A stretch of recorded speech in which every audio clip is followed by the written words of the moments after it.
Welcome, everyone, to Finding Hope When You Struggle to Be Well. I'm here with my amazing friends, Amber and Alycia, and we are going to talk about health, like mental health, physical health, and not productivity, but perfectionism, as I'm clearly not doing. Productivity too, we'll just throw in some extra things. It's all part of it, Yes. So we're going to do for questions first come, first serve. So go ahead and put them up there. But first we'll introduce ourselves. My name is Sarah. I am the author of He's Making Diamonds, About Faith in God and Chronic Illness, and the founder of the Diamonds Conference, and where we also do live events multiple times a year for Christians with chronic illnesses. So ask me your chronic illness questions. Amber, do you want to introduce yourself? Yeah, hi. My name is Amber Ginter Johnson.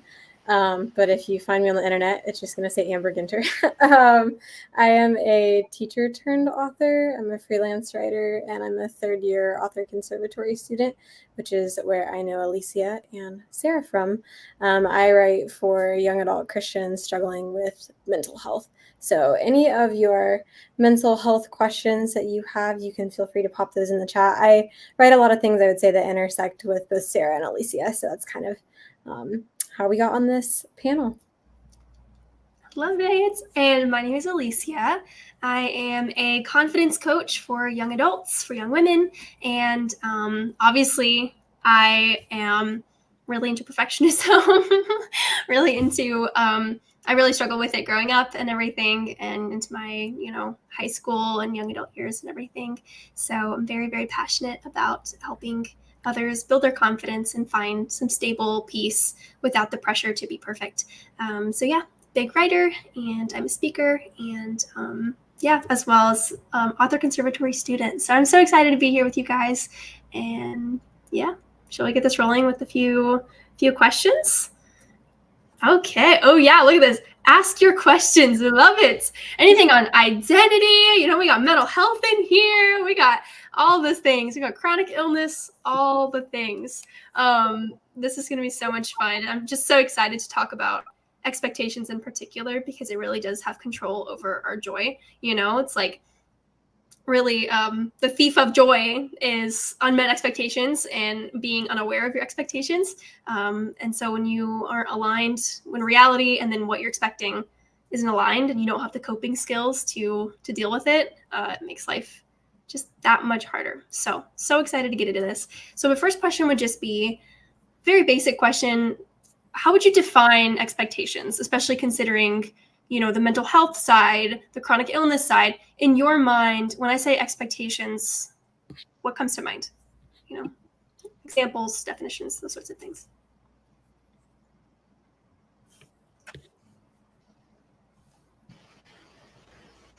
I feel like the first thing that I think of is other people's expectations. I know I have a lot of expectations of myself, but definitely like other people's expectations and even like society's expectations. I was talking with a chronic illness warrior today, and we were talking about how there's the expectations of even like graduating high school on time and going to college after that, and specific things that both her and I have struggled with because health has just been a different path in life. But it's so easy to get stuck in like a particular formula or something that we expect life to go, or that other people expect our lives to go in.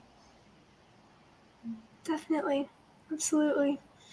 Yeah, I love that. Just what you mentioned, about a lot of times we take on the expectations of other people, whether it's how we were raised. Maybe it's, I want to be like my parents, so I want to take on their values and their expectations of their own lives. Or maybe it's, well, I want to please my parents, so I'm taking on their expectations of me, or friendships, or whatever. It doesn't have to necessarily be parents. But any kind of imposed expectations that we pick up or that are put on us. And I like to think about expectations in sort of two different ways. We have the controlled expectations and then the uncontrollable expectations, right? So you have those things that, I have control over X, Y, and Z. Maybe it's, I have control over if I get up at 5 a.m. today or if I get up at 10 a.m. today. I have control over if I put in a lot of effort and try and get my A in school, or if I homeschool my kids, or if whatever, those sorts of things. If I end up going for this job or going to school in X, Y, and Z times, things that are within your control. And then there's the uncontrollable things like, oh, I just was diagnosed with some sort of chronic illness, or, oh, I grew up with family trauma and now, I have all these generational issues, or X, Y, and Z. I got into a car accident and now I'm, paralyzed, whatever it is, those things that just happen. And so, but I like that you brought that up about, expectations is a really big word. Yeah, and I think that there's a huge balance and like shift in mindset of learning to kind of understand the difference between those controllable and uncontrollable expectations, especially I know Sarah mentioned like expectations of other people, but even expectations that you're placing on yourself. So when you think about kind of those two different circles and the areas that overlap, you have a lot of those, especially for mental physical health, where it's like, okay, maybe I did go through trauma, which necessarily wasn't my fault. But now you're dealing with the aftermath of, say, a clinical mental health issue. And so it's like, wow, you have to really take a step back and learn, like, how do I manage these appropriately? And then how do I manage them also like realistically, which kind of goes into what we'll be talking about today, where we can have these unrealistic expectations of what we hoped or wished or thought we could achieve. And sometimes they're not even that unrealistic. It's just we're in a different place than we once were, and understanding and accepting that that's okay. And you can still have hope in those places, but it's learning to balance between the two. Man, absolutely. I remember, going through, what was it? I think I was probably 14, 15, whenever you get out of freshman year, I don't know. And that was my COVID year, right? And so we ended up moving. It was this big thing. I had never moved in my life. I was just like, oh my goodness, my life is ending. This is terrible, not to dismiss that was a really rough experience, but it was just a really, really hard time for me. And I remember going into school that coming semester and just feeling like, there's a lot of issues with my perfectionism was coming back. It was an anxiety response, right? So like I could just feel like my body was getting so tense and I was having these panic attacks and I was having these thoughts that, like, oh, you're a terrible person. Why are you struggling with this? Blah, blah, blah, blah. Like you just need to try harder, all those inner critic thoughts. And I remember thinking like, God, I thought you rescued me from this stuff. Like why am I coming back to this? Like this is terrible. Like get me out of this. Like what did I do wrong? I remember very distinctly, God just told me, Alycia, you've never been Alycia in this specific situation, in this specific circumstance.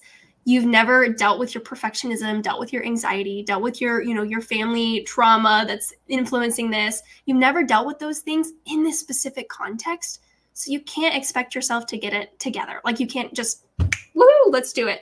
So definitely giving yourself that grace, or at least having that perspective, is so important when we're going into those new situations, what our expectations might be.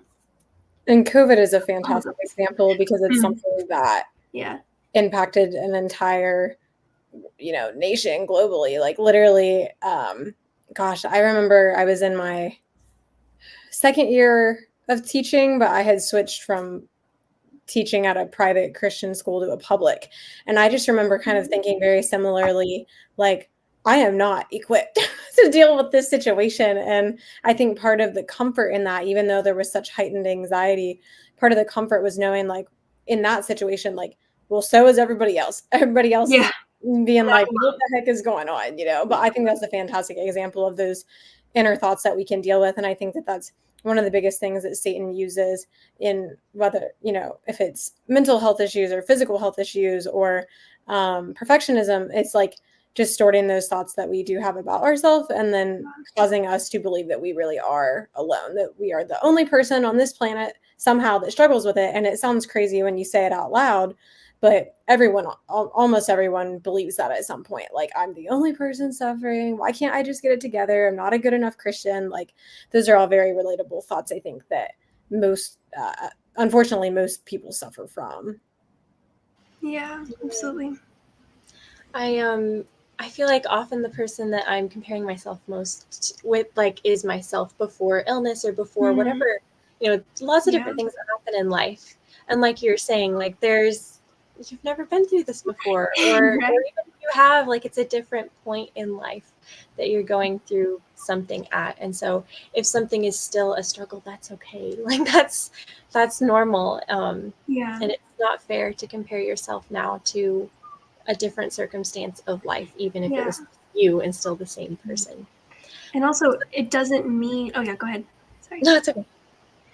I'm just like, if you do go back to those old struggles, or if those thoughts are popping up, like I really struggled with depression and suicidal ideation and all those things, in my early teens.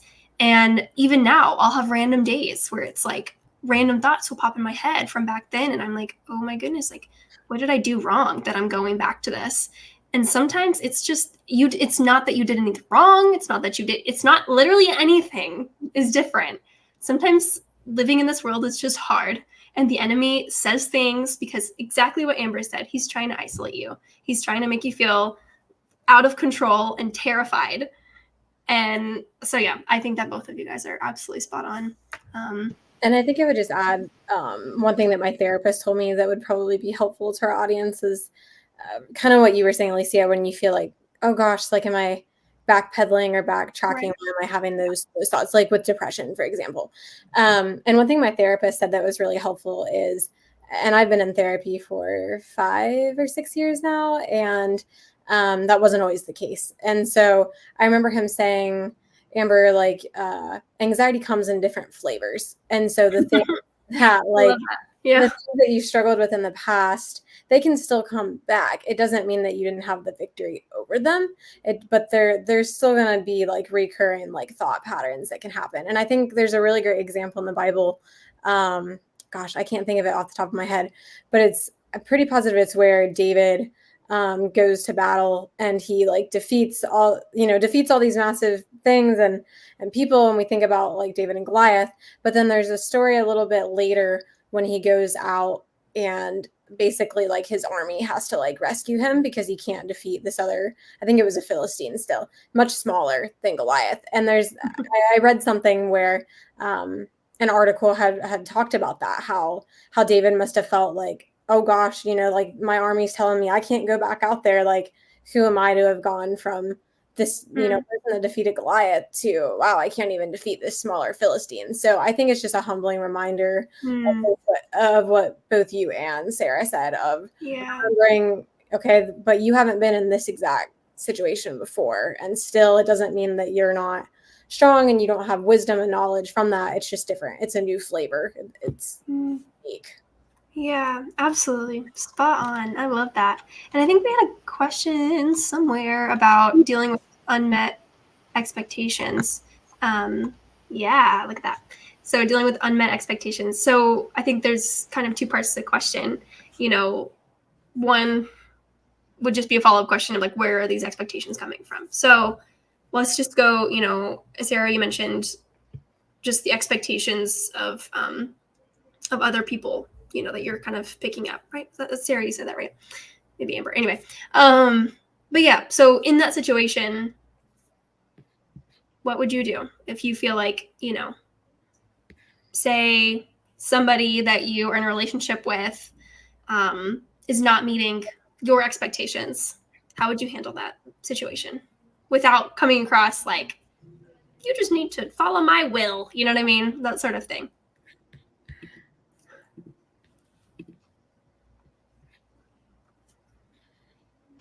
You're saying a person. Can you elaborate on that? There's so many directions we could go with this question. I know, it is such a big question. It's such a big question. So in the situation of you, somebody, right?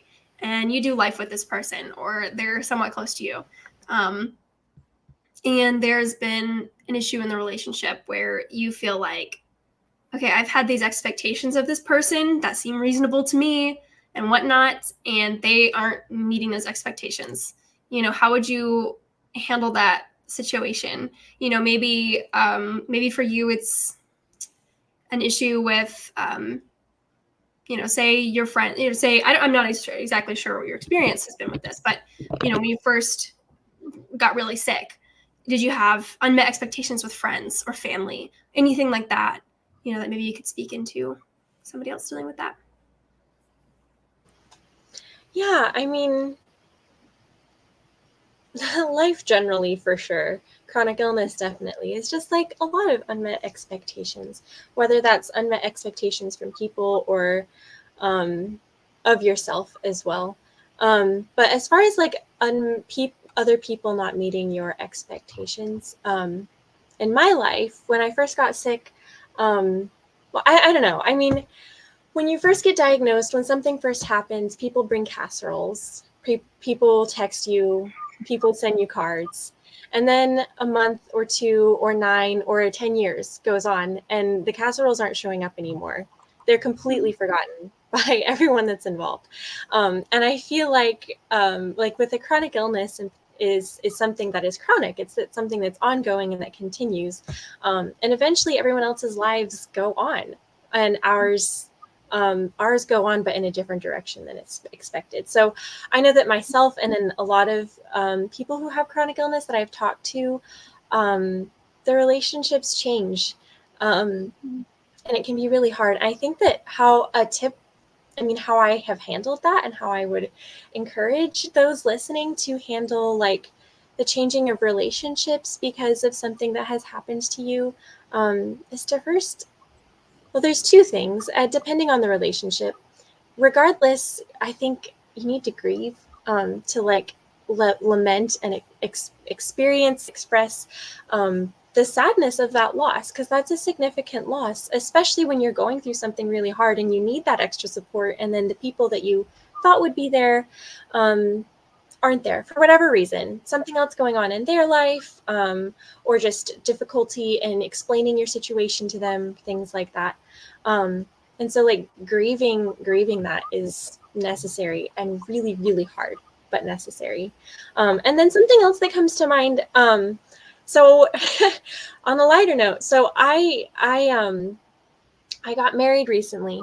But when my husband was a friend before I knew that there was any interest. And so I directly asked him, like, do you still think of me platonically? Like, I just cornered him and was just super direct with him. And yes, I don't know if I recommend that, but I'm just like a really direct person. And so like since getting married, my relationships have changed again. A lot of like friendships has shifted as we enter new life seasons, myself and my friends. And so what I've been doing is just having those direct conversations of like, hey, like this isn't working for me, or I was hoping for this. What are you hoping for? Or just like touching base and just directly asking rather than like trying to manipulate them into some doing what I want or trying to hint at it, but not actually ever saying it, and then getting upset in my own mind without actually like getting to have a conversation with them. So if there's like, that is the type of relationship and you can have those conversations, I would really, it has been beneficial in my life to have those conversations. But whether those conversations go well or not, there's probably a change. And so the change, grief is necessary for that. I love that. I love just, the idea of you have to take a minute, maybe give yourself a hug, go get some hot tea, and just allow yourself to grieve. I think especially, I'm sure, Amber, you can speak into this, but struggling with anxiety, perfectionism and anxiety are so closely linked. It tries to keep you on a pace that it feels like have you ever, run downhill and then you realize your feet are moving too fast? And then you're like, oh my goodness, I'm going to fall down this hill. Like, I'm just going to start rolling. It's that kind of feeling. And that's what anxiety tries to keep you on, is this, like, I'm going to fall on my face if I don't like keep moving sort of feeling. And so sometimes like the best way to process your expectations and find even like a wise solution is to just slow down, go pet a cat or something, and just like relax, process the grief, of what you thought you were going to get and then what reality has looked like. And it doesn't make you selfish, or it doesn't make you dramatic or anything like that. It's just being healthy, mentally wise. But I love that. Yeah, I think that the process of lament or like grieving, as well as the process of slowing down, are both widely not accepted by culture, and it's very countercultural to do both of those things. Mm-hmm. I say that as someone who is awful at doing either of them. Like when Alycia was describing anxiety. So a lot of you have probably, if you haven't seen it, you should go see it, have seen Inside Out too. And the little character anxiety, if you just look it up on Google and you see the picture and you're like, wow, that's me. Like, you think of that, that's me. But the thing about anxiety is that you keep believing that you just have to keep going and going and going and going and going. And really, one of the best ways to deal with or like address it literally is to stop, and like everything in your body will not want to do that, especially from speaking from experience. From all of us could probably tell you, like, it's going to feel absolutely horrible. My counselor calls it exposure therapy, doing the opposite sometimes of those things that you don't want to do. When I have anxiety going through the roof, you know what I want to do? I want to go run like 5 miles to like just try to get it out. But that's actually one of the worst things I can do when I'm at my peak. And so I think that's one thing. On the other hand, of like lament and grief, I think that it's really important to let yourself feel those emotions and not judge yourself for feeling those things. And also just like embracing, like when Sarah was speaking, and embracing that, okay, I am in a new season. I am in a place where my relationships might look different, and some of them look the same, some look different. And so I think, especially after you get married, it is really important to kind of reevaluate and be open about those things with those people. Obviously, if you've married the person, you know, you hopefully you plan to stay with them, and you need to learn how to communicate about those unmet expectations from a relationship standpoint. But when it's friendships, it's still really important that you don't be afraid to be like, hey, like, you know, I'm going through XYZ, and like I could really just use a text here and there that you're still here for me, or you care, or just making those realistic and manageable, that knowing it doesn't mean that you have to lose all of your friends in that process. Things just might look different for you. Right. And like, just because it looks one way with one person doesn't mean that. I think it was easy for me to feel like, oh, there's one or two people that responded this way, and then kind of like shut down with other friendships, or assume that they were going to go the same way, that they were going to be not meeting my expectations the same way. I'm sure we could talk a lot about this question, but we have a couple of more questions that have come through. So in the interest of time, Lauren has another one. She asks, what expectations biblically should we have? I think expectations can be a good thing, and they are part of having hope. I love that question. What expectations biblically should we have? I mean, I think that, you know, obviously when you're talking about expectations with other people, then it's going to be, you know, like, hey, you know, I think there's somewhere in the Bible, goodness gracious, I should probably look it up, but it talks about how, like, essentially when you're in the body of Christ, like, we make like allowances essentially for because of how much God has loved us, we make allowances for other people, essentially saying, like, listen, like, the expectation here is not for you to be perfect or anything like that. And I'm not going to be like, well, excuse me, I have boundaries. So, you know, like, you made a mistake and I'm going to just kick you out because I have boundaries, right? But at the same time, boundaries, like, it's healthy to, even with my friends and whatnot, take time for what I need, or take time to be around the people who fill me up, right? To take time to fill your cup before you start pouring it out on other people. And even Jesus, you know, he's like, hey guys, peace out. I'm going to go to the wilderness for a little bit and hang out with my Heavenly Father. Like, I need to take that time to be away and those sorts of things. So I think especially for perfectionists, it is so difficult to take that time to rest and not feel weak and feel like you're disappointing others, that people pleaser in ourselves, right? You know, all those things. But I do think that taking that time to just, like we said, just slow it down. There's a reason that we were put in a garden.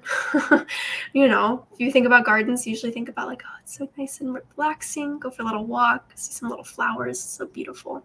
You know, like that's when you think of God's peace, like that's what you imagine is that sense of calm. But anyway, so whatever you need to do to refresh in that sense of calm, then you need to protect that. You need to protect that peace. But anyway, that's what I would say for the expectations, you know, when it comes to your time with people or just how you're doing, you know, and all that. But yeah, that's a good question.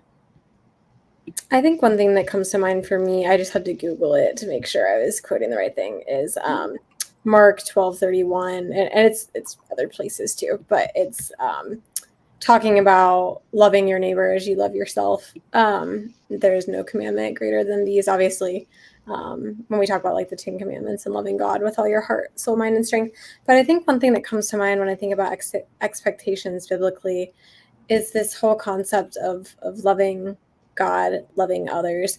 But also, one really interesting thing that has stood out to me the last few years really is when Jesus says, love your neighbor as yourself. That's already indicating that you love yourself and that you take care of yourself. And I know that this can be very controversial. I'm not trying to get any debates, but when people say things like, oh, well, you know, self-love isn't godly. Well, okay, there are different definitions of self-love, but God wants you to take care of yourself. And sometimes taking care of yourself means giving yourself the grace that we were talking about earlier, giving yourself that ability to know, like, you know what, like the Lord knows I'm in a different place and I'm doing the best that I can. But I just wanted to mention that sometimes like people like to point out that verse about, okay, you need to love God and you need to love other people.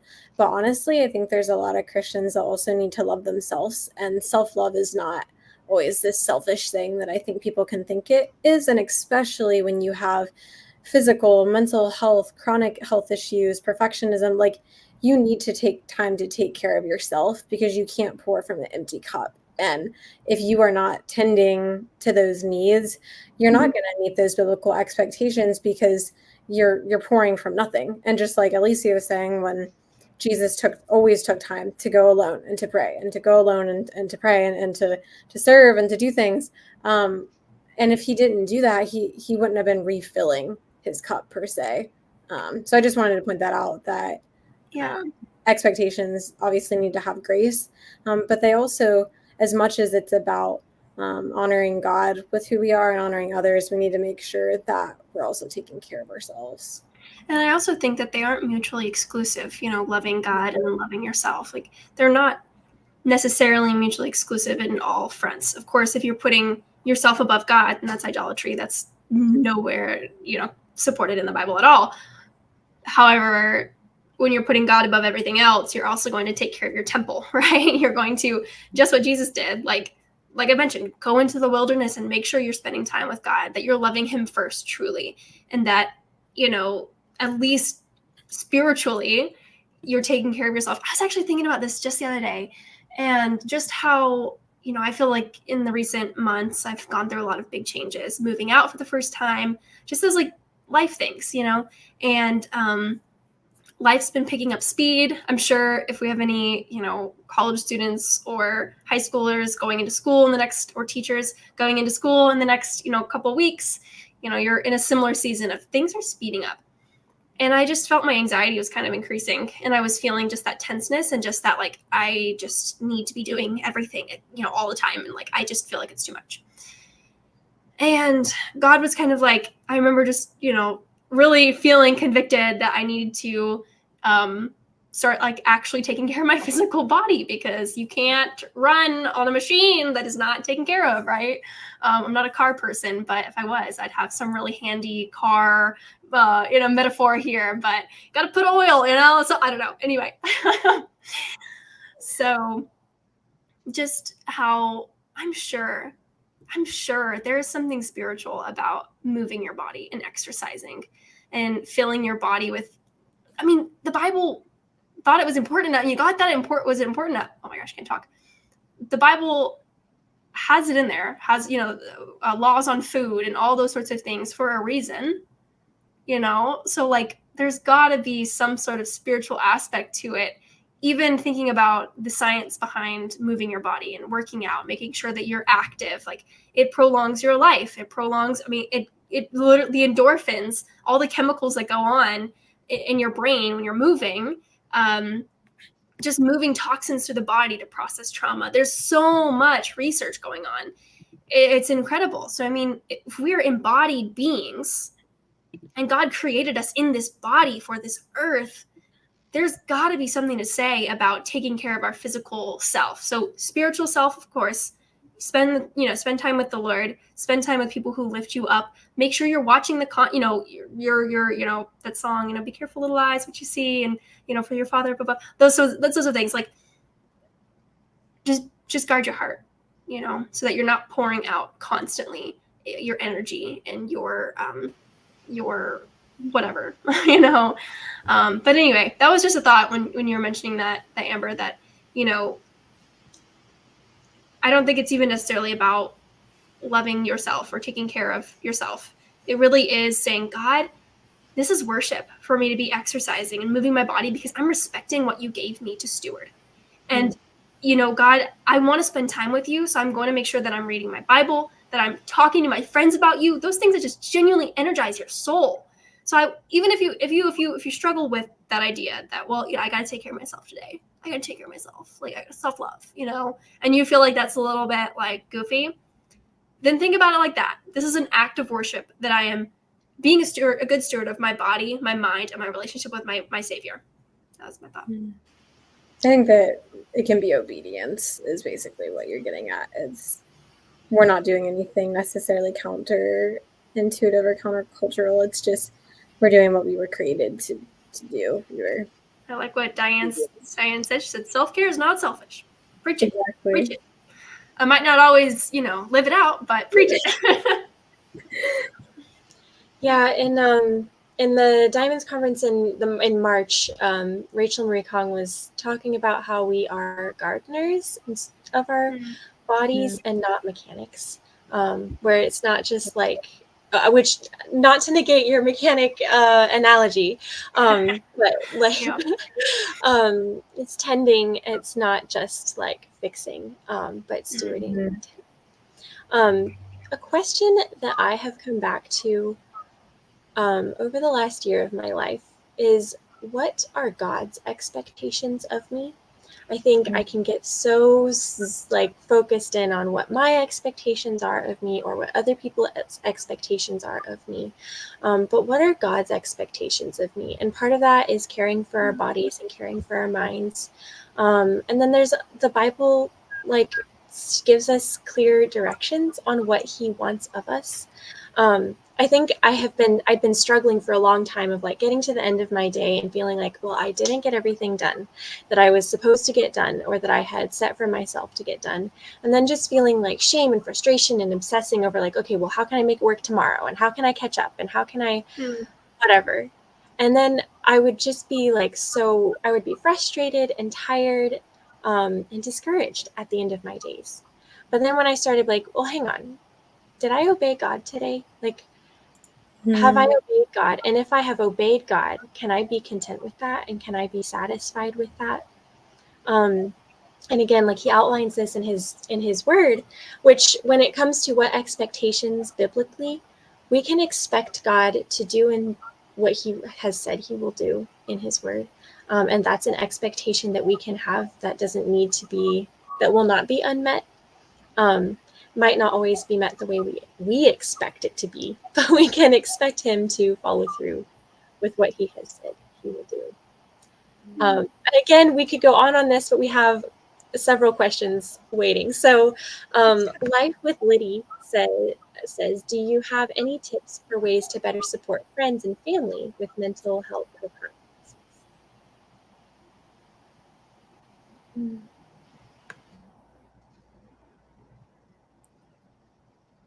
So I'm assuming this question is being asked, Liddy, are you asking if you are someone that doesn't struggle with mental health and chronic illness, how you can better support them? I think if that is what you're asking. I want to make sure before go into that.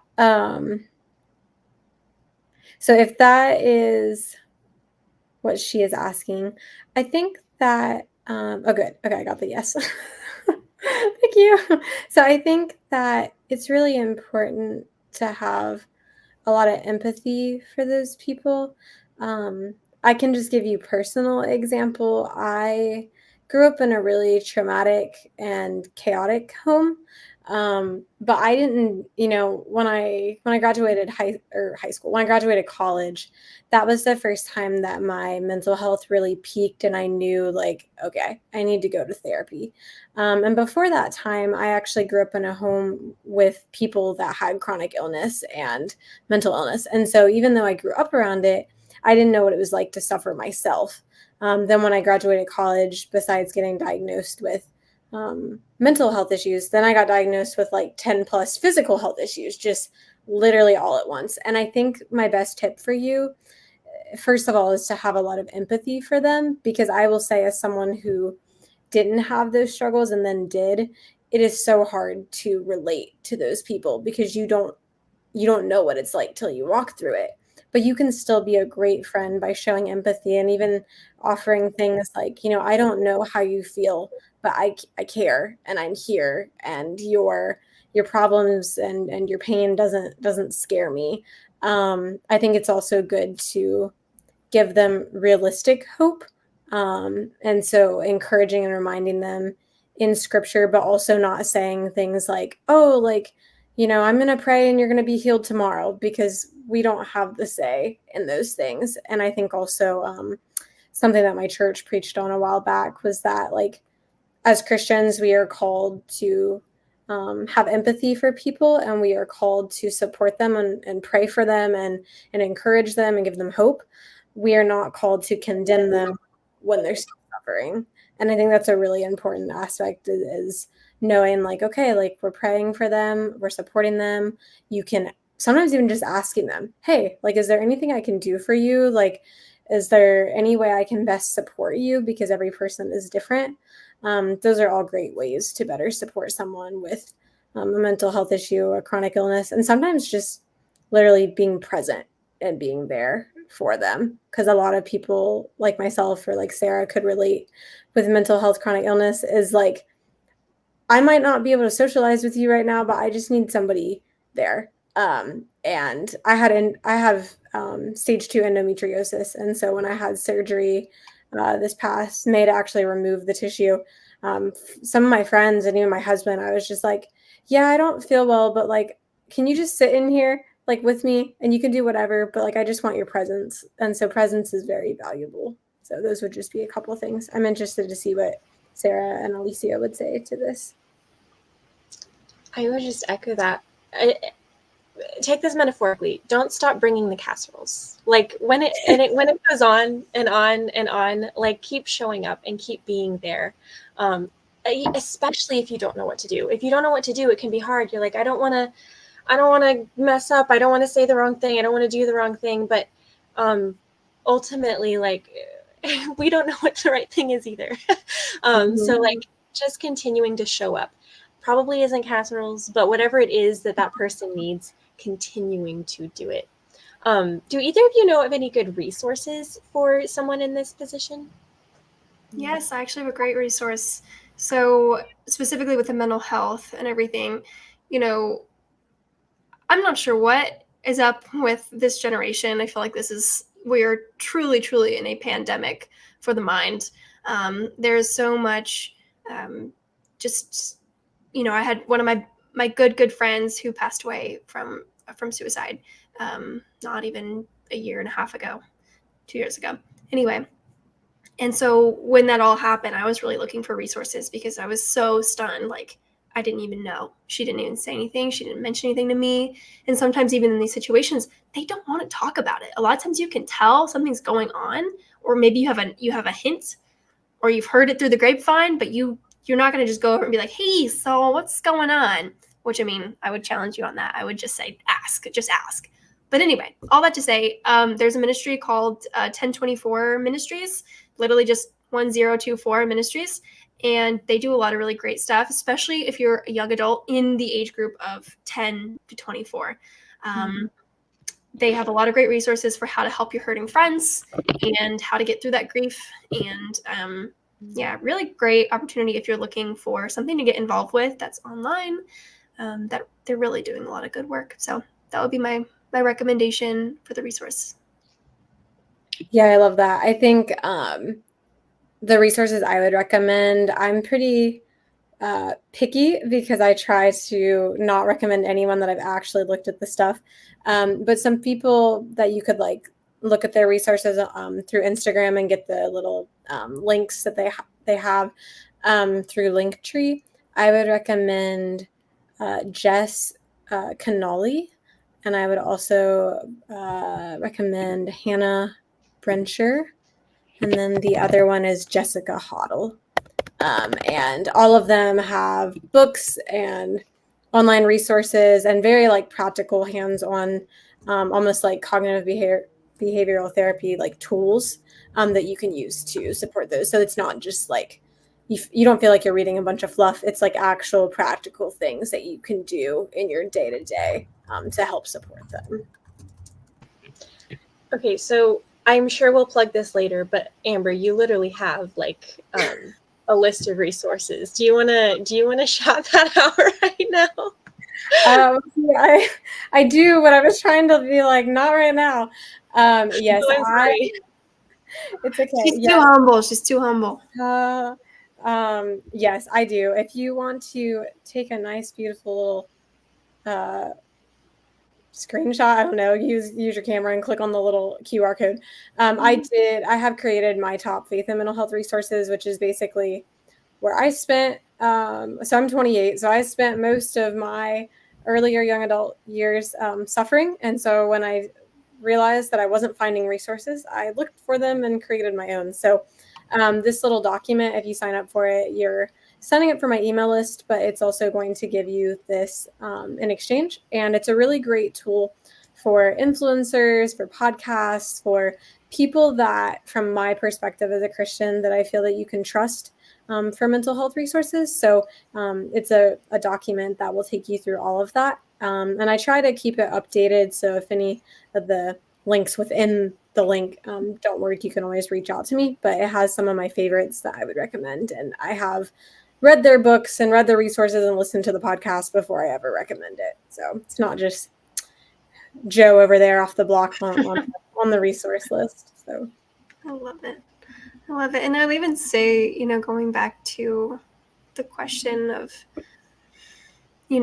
something that just came to mind was, for me, sorry, I don't know if the clicking, you can hear the keyboard clicking a little bit, but anyway, yeah, just that a lot of times when I have friends who are going through hard things that I genuinely do not understand, that I try to have empathy for, but it's kind of like I'm just sitting there biting my tongue. I have two thoughts for that. One just being that, when I was going through my grief and all those just really, really hard things, I got just a picture from God. And it was really just me sitting in a dark room crying, and then him coming up beside me, not saying a word, and just sitting with his back to mine and holding my hand. And then I hear that God's crying too. And just that like emotional picture of, he might not say anything, but he's going to be there. And we're supposed to follow his example. So sometimes it doesn't even, like you don't even have to say anything. We don't have to talk about it. You don't have to start a conversation. I don't have to understand what you're going through. I think Heidi put in the chat just that, you just have to believe them. I think that's a really great point. Is sometimes you just gotta just be like, hey, I'm here with you. I don't understand, but I understand, or I don't know what you're going through, but I want to be here for you. And I'd also just say that for me as a perfectionist, and a problem solver, I'm a fix-it person, right? I like to just go in and be like, oh, here's your resource, here's your whatever. Like, here is the 5 steps to fix the problem. And 99% of the time, people don't really want that. And it's a lot of pressure to put on yourself. So, and it's going to drain you. And so I would just remind you that, we're not here to fix people's problems. We're not here to solve the issue. We're supposed to point them back to the one who can. And you're not supposed to be their savior, even though you want to, even though it feels really good. It's not your burden to carry. And that's God's job. So anyway, that would just be my thoughts on that. But I love the resource thing too. Yeah, I think that's great. Do we have other questions in the chat? I We can't have actually see. a couple. So next one is Gregory. No relation. Dantier, yeah. Hi, Gregory. How to deal with wrong choices in the past that persist in haunting you, taking into account that we don't have a time machine to correct them. What? You don't have a time machine? I got one in my closet. You can, come over anytime, use it. No. Yeah, I think this is great. And I think this goes back to the, what we mentioned about grace and forgiveness and also grief. Just allowing yourself to grieve the decisions in the past that you feel like you should have made different decisions. I know for me, especially growing up, I love Paul. Okay. Paul is one of my favorite people in the Bible. People always ask, like, when you're excited to, go to heaven, like, who are you going to meet first? Who are you going to talk to first? Da, da, da, da. And they're like, oh, I'm going to go meet Adam, or I'm going to go, tell Eve that was a terrible decision. I hope that apple tastes really good, whatever. I'm so excited to meet Paul because this guy, we have very similar testimonies, I think. Haven't, killed anybody or anything like that. I'll say that. You didn't, hunt down any church members, but honestly, spiritually in a lot of ways, I think so, yes. I think in the emotional sense, I was dealing with so much judgment on myself that it spilled out onto other people. So I said nasty things. I did nasty things. And did things it was not reflecting Christ at all. Sorry, Amber, I don't know if your microphone is like in front or behind your keyboard, but it keeps making the clacking noise and it just, I don't know. But you just mute while you're typing. It should be good. That's a good note. Anyway, I don't even remember what I was saying. But yeah, just that I think taking a minute to give yourself grace and grieving that past life, and just allowing, just reminding yourself that like God really does use everything. And also, huge thing, I know what I was going to say. I worked at summer camp last summer. I woke up. I had 19 middle school girls on my own, not too much support. It was literally just me with these 19 middle school girls, having run them around to all the things. I loved it. Amazing job, but one of the most stressful weeks of my life. I have never gotten closer to honestly being like at the end of my rope than that week at summer camp. And I just remember being like, God, like, I'm going to yell at these kids. This is not going to be good. Like, something bad is going to happen and I'm going to disappoint you. I'm going to say something I shouldn't, or somebody's going to go home with like trauma. Like, this is not going to be good. Like, I'm going to snap. And I remember God telling me, it's like, Alycia, I've got you and I've got this situation and I'm sovereign. And so I can wipe those kids' memories. You know what I mean? Like of course there's going to be consequences, but I'm bigger than your mistakes and I've got you. I'm holding the whole wide world in my hands. And so if you say something to those kids that they should not, that's not their, but I can't talk, that it's not a good reflection of me to them, I have the ability to rewrite that situation. So you might not have a time machine, but God's ability to, his providence is truly, truly, truly more powerful than any mistake you could ever make. And all we're in charge of is our own actions. We go to those people, we try and make it right. And if we've repented for them and we've repented to God, then you gotta, you have to practice forgiving yourself at that point. Because if you don't forgive yourself, then you're essentially telling God, at the end of the day, my word means more than your word. My forgiveness means more than your forgiveness. And that's a dangerous place to be in. So that would be my thoughts on that, coming from someone who's made a lot of mistakes that I wish I could change, and someone who's really struggled to forgive herself.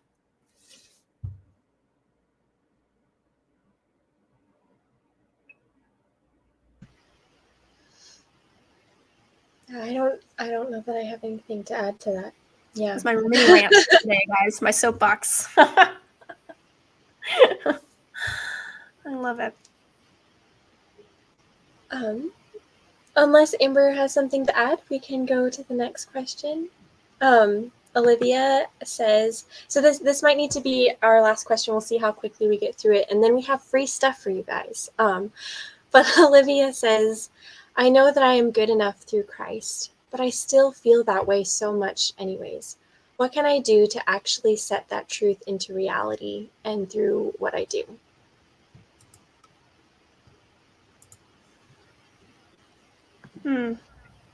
Well, actually, this is a great question, Olivia. You are my new favorite student. Thank you very much, Olivia, for this great segue. I have this amazing mini course, okay, that you should totally check out. Again, with the little QR code that Olivia's question is covering, but it's fine. Oh, and the ask your questions thing. Wow, man, I should have put that QR code a little bit higher. I literally have a whole entire video. It's only 4 videos. They're really short, 5 minutes each, and they really just give you very practical, bada bing, bada bang, bada boom kind of advice, and a lot of the theology that goes into this, and a lot of really entertaining stories from yours truly. And I go through this in great, great detail, but essentially saying that, one of the number one strategies backed by the Bible, backed by science, backed by experience as a confidence coach, backed by my experience with working with girls, there's 3 words that you need to know. Renew your mind. Renew your mind. And so even if your brain is telling you you're not good enough, your brain is giving you anxious thoughts, your brain is reminding you of things that you did in the past, your brain, all these things, the inner critic is throwing darts. The enemy is throwing darts. 3 words, renew your mind. And so I go through a whole step-by-step process of how to do that and what that really looks like and how do you deal with that when, you do have anxiety and when you do struggle with these things, or maybe if people are reaffirming those insecurities, what do you do then? So I go through all of it in the course, but that's pretty much all I talk about. So if you want more information on that, definitely recommend that. But yeah. Can we handle another question? Let's see. Can we do it in 7 minutes? I think we totally can do it. Let's do it. Olivia has another one. She says, yes, Olivia. I don't think this is connected to the previous one. We'll see. With my trauma, how can I care for my inner child and allow God into that space? Turn that over to Actually, I have a very similar question over on Instagram. Ethan says, how can you defeat anxiety that you've gotten from a bad experience somewhere? So dealing with the past, how can we heal and how can we move forward while still carrying a burden and carrying, these new neural pathways in our brains? It's making it a little difficult. Yeah. Amber, I'm curious, do you have something to say with this? This feels like a mental health question. Yeah, I think one of the things that I've learned over time of dealing with my own trauma and dealing with mental physical health issues is that a lot of us carry trauma. I used to use the illustration as an English teacher, like, I am carrying the massive backpack. Those of you that went to public school, and you have like 7 ginormous textbooks in your backpack weighing you down. You have to go up 3 flights of stairs. You went to the school that I did, which was absolutely treacherous. I'm thinking of when I was in 7th grade and you finally get a locker and it's like up and down the stairs. And you don't realize at first that you're carrying all of that trauma because you just kind of get used to it. And that's how it was for me.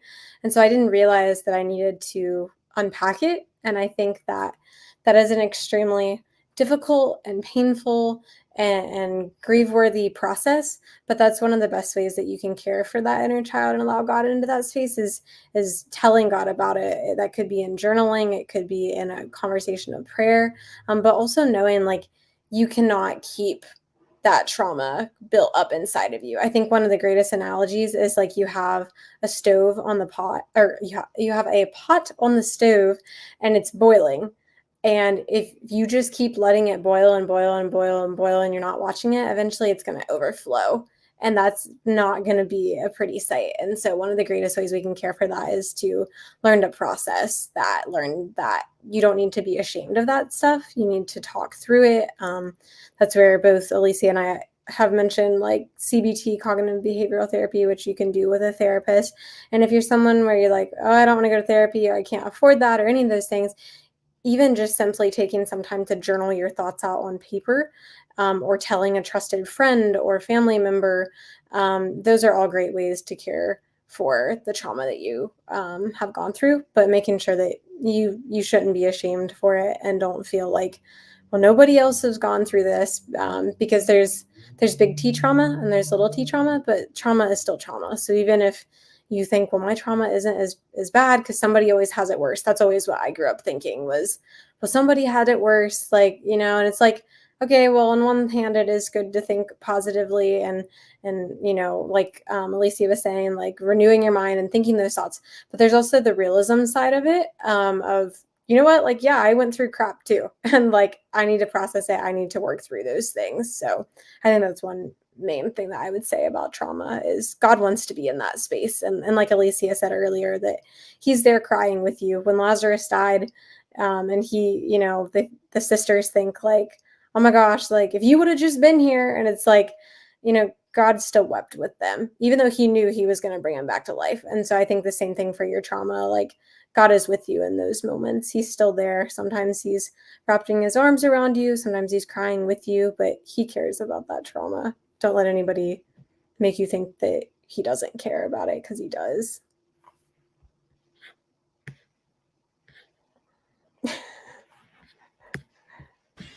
Yeah. Well, with that, we are at the end of our time. But to recap, we have free stuff for you. I do not have a cute little QR code. So sorry, guys. But you can find, I have a how to navigate medical trauma with Grace resource, actually, which relates to this. And that is a session from the Diamonds Conference that we have done in the past. And so it's similar to this, but on that topic. So you can find that linked in the description of this video if you're on Facebook or YouTube. If you're on Instagram, you might need to go to my profile on Instagram, which would be at @sgwilloughby. And I would love to send that to you. So you can find that linked below. You can also find linked below Amber and Alycia's resources, but we also do have cute QR codes for this. So yeah, Alycia, do you want to recap yours a little bit? Yeah, absolutely. So for those of us struggling with perfectionism, with those icky thoughts that, are comparing you, constantly telling you need to do more, or just any of those inner critic thoughts that are not reminding you of your worth, that you would very much like to go away because they are coming between you and sturdy confidence and peace, then check out the mini course. It's free, but only for a limited time. I will be selling it at the end of the month. So if you don't want to pay for it, this would be a great time to check it out. I have tons of really fun resources. I actually have a little quiz in there too, if you like to take quizzes. It's kind of fun. And just lots of fun. There's journal prompts. There's a prayer that I've been praying over myself for years and years and years. And truly, truly, I think that those words in that prayer are absolutely life-changing. So I put some of my best information in this mini course, and it's free for you as a gift for just being such an amazing audience, and for just journeying with me, with us. Just appreciate you guys. So yeah, thank you. And Amber, you want to recap yours? Yeah, so I'm so sorry. I have been notified my QR code is not working. I also can't type in the public chat. So yeah, yes. I can't either. It's okay. We'll have Lauren, can you go ahead and put the links? So the links for both of your resources are in the description of the Facebook video or the YouTube video. Otherwise, come find us on Instagram. But Lauren, can you go ahead and put the links for them in the chat as well? Lauren is our amazing moderator. Shout out to Lauren. Thank you so much. Yes, my resource is, like I said, my top faith mental health resources for you. And basically, if you are tired of being told things like just pray more, just read your Bible, just stop worrying, just don't be anxious, this is a great way to find biblical answers that are both practical and godly. And so no more of reading the 100th book that is not helpful for you. So I would love for you guys to receive that. Just thank you so much for taking the time to chat with us today, to be here. And we would love all three of us to give you these free resources because we do care about you guys. We care about your physical health, your mental health, your emotional, the things that you say to yourself and how you treat yourself. So we care about you guys, and we just want to be here to help. Yeah. Yeah, and then here's the link for mine too, which is rough, so it's still in works. But yeah, these resources are because we've been there. We still sometimes are there, and we want to be with you in your space as well. So hopefully these are good places to start. But we have loved having you guys. Christine says, this was wonderful, just the encouragement I needed in my current season. Thank you, Christine, and everyone else. Yeah, we would love to, shoot us an email if you have more questions. Find us on Instagram. We're here for you. Absolutely. Bye, everyone. Thank you guys. Bye. Thank you. Bye.